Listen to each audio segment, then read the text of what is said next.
सूरज की हल्की किरणें पहाड़ों के बीच से झांक रही थी। हवा में ठंडक थी और दूर कहीं से किसी नदी के बहने की मधुर आवाज आ रही थी। गांव देवकुंड में दो सबसे अच्छे दोस्त रहते थे, आरव और मीरा।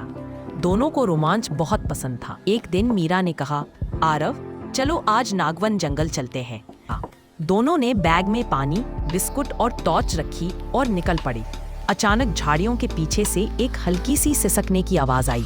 दोनों रुक गए। मीरा बोली, आरव ये किसी बच्चे के रोने जैसी आवाज है। धीरे धीरे दोनों झाड़ियों की ओर बढ़े और जो उन्होंने देखा वह देखकर दोनों दंग रह गए। वहां एक छोटा सा सुनहरी रंग का ड्रैगन बच्चा पड़ा था।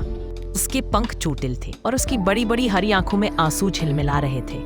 दोनों ने डरते डरते उस छोटे ड्रैगन को अपने कपड़े में लपेटा और गांव लौट आए। रात में उन्होंने उसे दूध पिलाया, उसके पंखों पर दवा लगाई।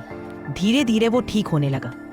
अब वह मुस्कुराता, छोटे छोटे जादू करता, हवा में बुलबुले बनाता और कभी कभी उसकी नाक से छोटी सी आग की लौ निकलती।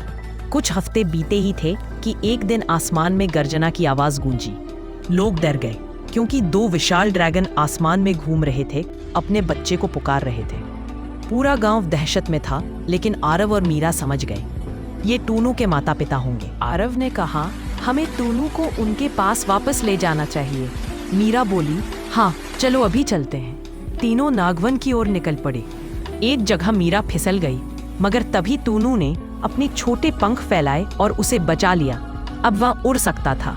घंटों चलने के बाद वे एक ऊंची चट्टान पर पहुंचे। वहां आसमान में वही दो विशाल ड्रैगन मंडरा रहे थे। टूनू ने जोर से दहाड़ लगाई, माँ, पापा, और जैसे ही उसकी आवाज गूंजी दोनों ड्रैगन नीचे उतर आए। उनकी आंखों में आंसू थे। उन्होंने अपने बच्चे को सीने से लगा लिया।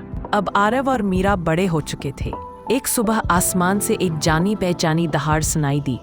जब उन्होंने ऊपर देखा तो उनका दिल खुशी से भर गया। वो था टूनू, अब बड़ा और शक्तिशाली ड्रैगन बन चुका था। वो नीचे उतरा और मुस्कुराकर बोला, चलो दोस्तों, अब तुम्हारी बारी है उड़ने की। आरव और मीरा उसकी पीठ पर चढ़े और टूनू ने अपने विशाल पंख फैलाए।